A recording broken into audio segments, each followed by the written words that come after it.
அனைவருக்கும் ஆத்மா வணக்கம்.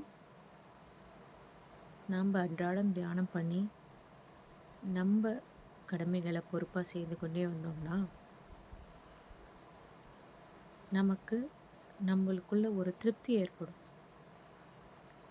அது நாளடைவில் அந்த திருப்தியே நமக்கு ஒரு போதை மாதிரி, ஒரு அடிக்ஷன் மாதிரி ஆகி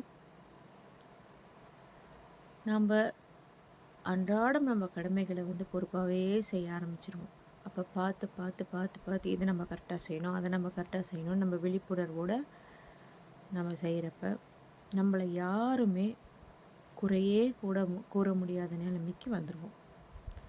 நாம் அதே தன்மையில் இருக்கும்போது நாம் சிவனாகவே மாறி இருப்போம். ஏன்னா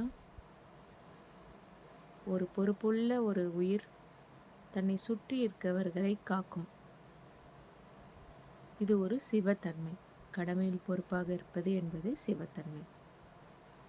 இது நம் குருதேவா அவர்கள் ஒரு உபதேசத்தில் சொன்னது. நன்றி. ஆத்மா வணக்கம்.